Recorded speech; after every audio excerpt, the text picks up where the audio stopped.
আমি বলেছি যতই এসআইআর করুক আর যতই ষড়যন্ত্র করুক, তৃণমূল কংগ্রেসের আগামী দিন মানুষের দোয়া আশীর্বাদ ভালোবাসা নিয়ে ভোটের সংখ্যা বাড়বে, আসনের সংখ্যা বাড়বে, ভোটের শতাংশ বাড়বে।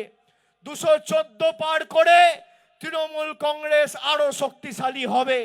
আমরা ঘাস ফুলের দল, যত আপনারা আঘাত করেছেন, যত আপনারা তাতিয়েছেন, যত আপনারা প্রহার করেছেন, তৃণমূল কংগ্রেস তত শক্তিশালী হয়েছে।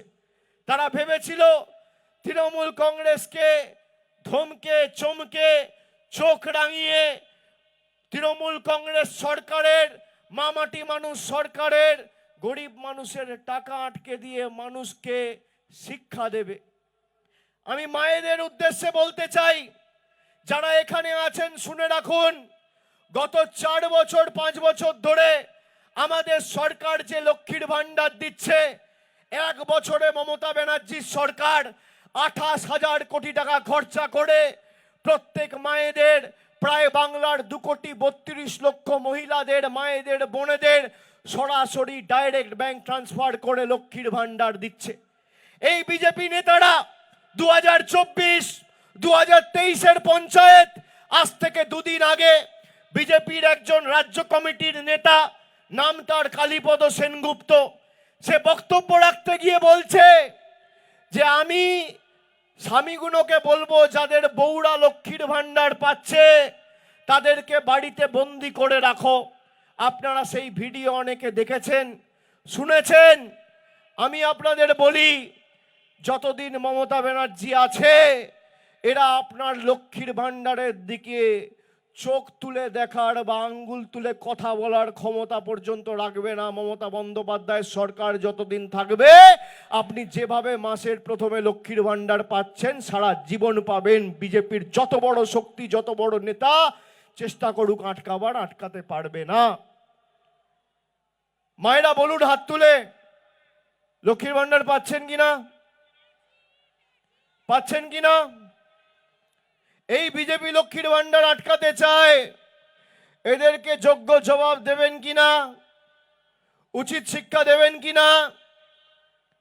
আমি আপনাদের রেকর্ডিংটা শোনাচ্ছি। বিজেপির নেতার কথা, আমার কথা নয়, আপনারা নিজে শুনুন।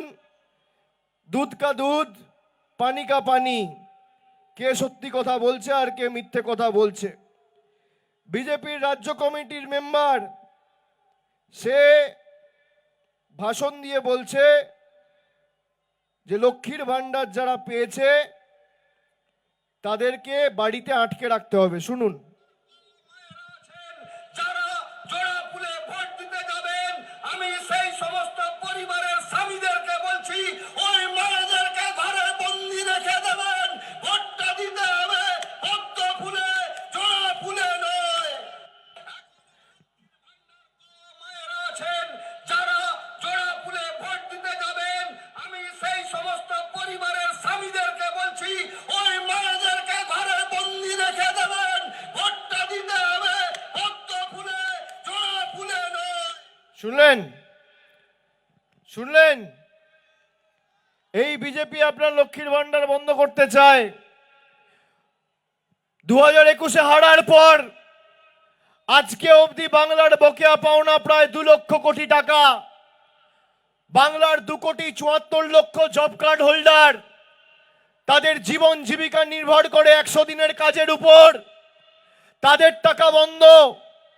গরিব মানুষের আবাসের বাড়ির টাকা বন্ধ, সর্বশিক্ষা মিশনের টাকা বন্ধ, জল জীবন মিশনের টাকা বন্ধ, গ্রাম সড়ক যোজনার টাকা বন্ধ।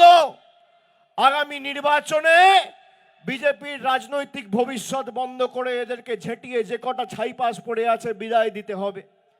এসআইআর করে যারা আপনাকে কষ্ট দিয়ে, মানসিক শারীরিক অত্যাচার করে গরিব মানুষ, বয়োজ্যেষ্ঠ প্রবীণ নাগরিকদের হিয়ারিংয়ে ডেকে পাঠাচ্ছে, বীরভূম তার বিরুদ্ধে জবাব দেবে কি জবাব দেবে না? দেবে কি দেবে না? এসআইআরে আমি আস্তে আস্তে শুনছিলাম, হায় রে পোড়া কপাল, অমর্ত্য সেনকে হিয়ারিং এর নোটিশ পাঠিয়েছে। অমর্ত্য সেন ভারতবর্ষের জন্য নোবেল পুরস্কার জিতে এনেছে। দেশের নাম যে বিশ্বসভায় বিশ্ববন্দিত করেছে,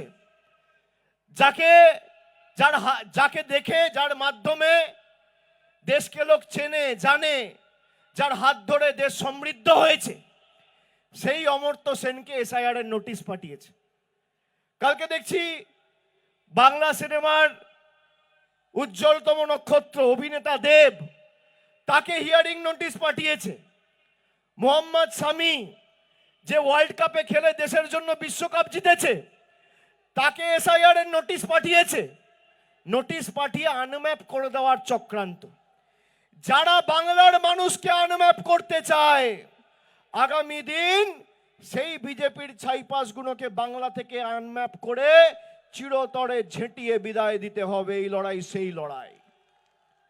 বিজেপির নেতাগুলো, বিশেষ করে বীরভূম জেলায় যে নেতারা রয়েছে, ধ্রুব সাহা চিটফান্ড কেসে অভিযুক্ত, যত কম বলা যায় তত ভালো।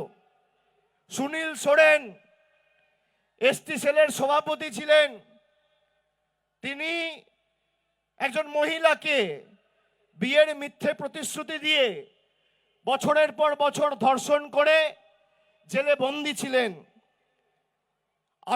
আগের জেলা সভাপতি সন্ন্যাসী, কি নাম, চক্রবর্তী, সন্ন্যাসী চরণ মণ্ডল, তার বিরুদ্ধে আর্থিক তছরূপের অভিযোগ বিজেপি কর্মীরা তুলেছে। রাজ্য কমিটির মেম্বার জগন্নাথ চট্টোপাধ্যায়, তার বিরুদ্ধে বিজেপি কর্মীরা লিখিতভাবে বিজেপির সর্বভারতীয় সভাপতিকে বলছে সিউড়িতে প্রচুর সম্পত্তি করেছে, কলকাতায় রাজারহাট নিউ টাউনে ফ্ল্যাট কিনেছে। আমি বলছি না, বিজেপির কর্মীরা বলছে। যে ভারতবর্ষের প্রধানমন্ত্রী, স্বরাষ্ট্রমন্ত্রী আমাদেরকে বাংলাদেশি বলে আখ্যায়িত করে বাংলার 10 কোটি মানুষের উপর অত্যাচার চালিয়ে গেছে গত 6 বছর ধরে, 2021 থেকে, সেই বিজেপির স্বরাষ্ট্রমন্ত্রী, তাদের নিযুক্ত করা রাজ্যপাল, দেশের রাষ্ট্রপতি, দেশের প্রধানমন্ত্রীকে সেই বিজেপির রাজ্যসভার সাংসদ বলছে বাংলাদেশি। আমি বলছি না, বিজেপির রাজ্যসভার সাংসদ অনন্ত মহারাজ বলছে বাংলাদেশি। আমি আপনাদের জিজ্ঞেস করতে চাই, কি হয়েছে দেখতে পাচ্ছ না? কি হয়েছে?